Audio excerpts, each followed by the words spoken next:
Memento Mori. Remember, you must die. This is Go Island.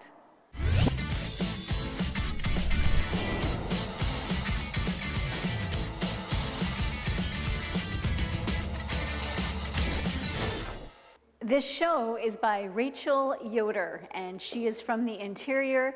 My name is Mary Ruth Harris. You're watching Go Island on Shaw TV's Channel 4.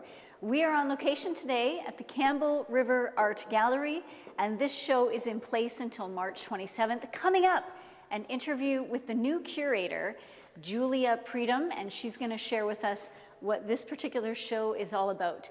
From a distance, it looks a little confusing because it's blocks of green and blocks of red. However, as you get closer, there is actually messages written for you to consider and to digest and to think about. It's very thought-provoking. Now, we're gonna start today's show right here in Campbell River with this.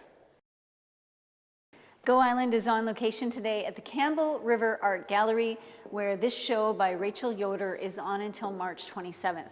It's very, very thought-provoking, and it has to be seen in person. So stop by the art gallery sometime before March 27th and take some time to have a look at each panel. Each panel has different messaging on it for you to consider. It's very, very thought-provoking. And now we're gonna scoot down to the Comox Valley to have a look at this. I'm Mary Ruth Harris. You're watching Go Island on Shaw TV's Channel 4. We are in Campbell River today, and it is an awesome sunny day to be here, but we thought we'd pop into the Campbell River Art Gallery and check out the new exhibit that they have here. They actually have two. And joining me now is the brand new curator, Julia Pruden. So Julia, you've been in place about 4 months. And now this show was something that your predecessor, Liz, had put into place. Yes. And what was it like hanging something that somebody else had picked? Well, the fun part of curating is whatever you get in the crate, you open it up and you get to see what best works in this space. Oh. So even though the work was previously chosen by Liz, I got a chance to work with my install team to put together a new show. Awesome. Yeah. Now, what do you think of this particular show? It's very interesting. It's dark. It's definitely dark. I think I'm interested in her actual concept when she was working on the piece, specifically her relationship to her family members who were in sort of at the last part of their life, and then her working through those actual existential questions. I'm interested in that part of it, for sure. Now, what's the feedback been from the population that has been in to see it? Well, we've had everything from little kindergartens to, you know, our just general community. And a lot of people are interested in just having this being a public space and then being asked to think about these very difficult questions. Okay. So that's been, I think it's been tough for people, but it's also a very bright and colorful show that you get to experience as well. So. Do you know why the choice of the red and the green? What's behind that choice? She's working on the actual biology in your eye, in which it makes this sort of fuzzy brain trick. Oh. And they use it in doing eye tests or like learning if you're color blind or not. Oh, okay. And if the red and the green are actually at the specific tone of the same tone together, then your eye kind of has this crazy little buzz to it. Oh. So that's what she's playing with. Okay. Yeah. Very cool. And what I find really interesting is that, especially on these canvases, actually on all the canvases, she's only painted the very front of the canvas, and she hasn't taken the paint onto the edges or the sides. Yeah. And I actually haven't seen a painting like that in a very long time, because most of the artists we've seen in the last few years, if there has been a piece of art that they're doing on canvas, they always carry the painting right around and envelope the whole frame, which is really interesting. She's chosen to leave it white. Yeah, she's very, very detail-oriented and specific, and Okay. Yeah, and I think that's where it comes in. And the hidden words that you Yeah. can't really see until you get right up close, Right. that really draws you in. Yeah, there's something underneath the layer of the actual paint. Yeah. All right, well, we're going to take a short break, but Sure. Julie's going to stay with us and tell us a little bit more about what she has planned for the rest of 2015 heading into 2016, but we'll be right back.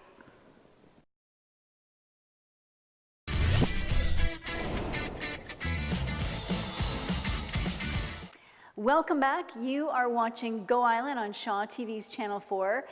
Great to talk to Julia. She's going to come back again after this next story.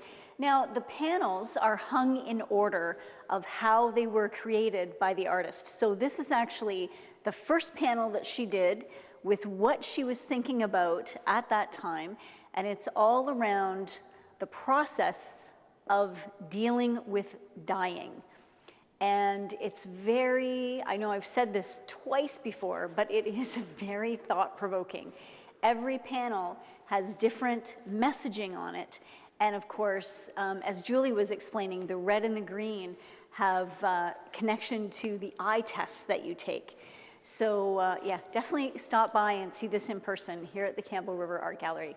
And now we're going to have a look at this story from Powell River with our new video journalist, John Mackenzie. Welcome back. I'm Mary Ruth Harris. You're watching Go Island on Shaw TV's Channel 4. We are here at the Campbell River Art Gallery with curator Julia Pruden. So, Julie, you've been in your job for 4 months. What's it been like since you started?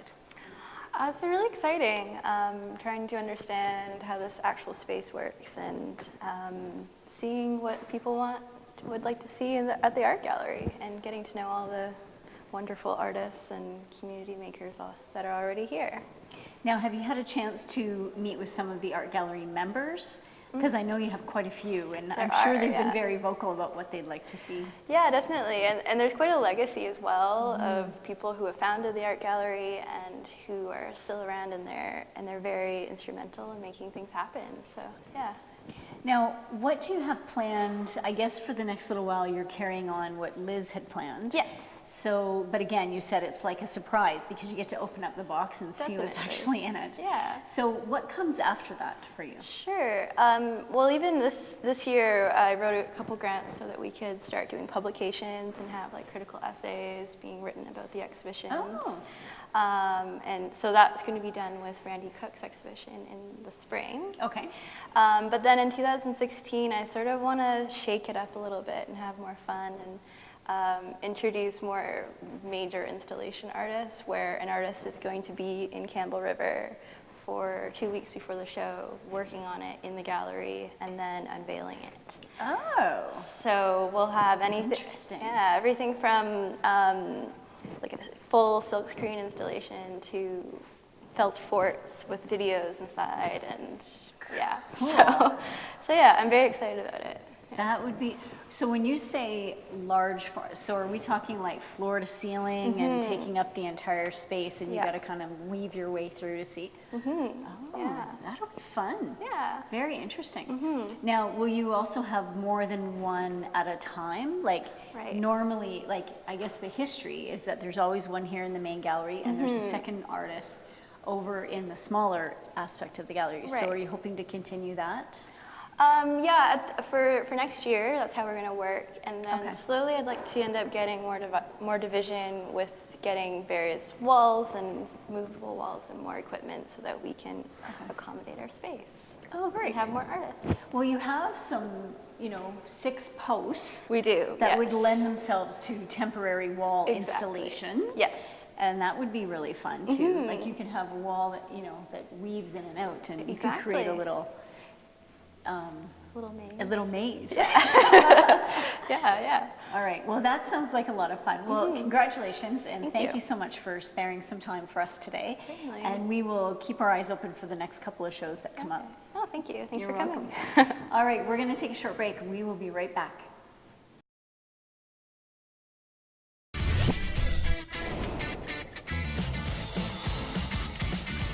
With this show, Memento Mori, Remember You Must Die by Rachel Yoder, She was capturing her own experience while family members were in those last stages of their lives. So it starts over there, and each panel is hung in order of how her emotions and feelings unfolded in that process, all the way over to behind Gord there. It's very, very interesting, and it really makes you think. Some of the questions that are hidden, that you can read up nice and close, they really make you think about your own thought process when it comes to death and dying, and how you will deal with it, either for yourself or close family members. So stop by and have a look. There is one more art show happening on the other side of that wall. We are going to talk about that in our close, but right now we're going to have a look at this. This particular exhibit is called Stuck. That's right, stuck. And you're stuck because I'm assuming it's a double-sided shopping cart. So are you going forward, or are you going backward, or are you stuck because they're pushing towards each other? Very interesting concept to consider. My name is Mary Ruth Harris. The artist for this particular exhibit, her name is Natalie Guagliato, and it's called Stuck. And it's here in the smaller gallery of the Campbell River Art Gallery. Now, both of these shows, Memento Mori, Remember You Must Die, and Stuck, are both on until March 27th. And then about a week after that, there'll be new shows here. So if you're looking for something to do in the next month, come on by and have a look. Remember, you're going to have to spend some time with this one because it's asking questions and it's making statements for you to consider. So it will take some time to get through all the panels and give it some thought. Now, we hope that you have a fantastic weekend. There is a lot going on. There are seed-saving activities in one of the communities, but please check out all of the calendars. So there's the Powell River calendar, there's the Campbell River calendar, there's the Comox Valley calendar, and even within Comox Valley, you have Courtenay, Comox, and Cumberland. So each one of those areas has a calendar of events that are happening within their community. Down in the Comox Valley, the Farmers Market is a favorite on Saturday mornings, still happening at the Native Sons Hall. And up in Campbell River, I think their Farmers Market is on Sundays. And over in Powell River, John's been doing a fabulous job getting all of those events up on the Powell River Crawl. So be sure to check out any of those locations. Follow BCHL hockey. It's getting very, very tight, almost heading into playoffs. It's going to be a very exciting finish. And yeah, so just have a fabulous weekend, and we will see you next week.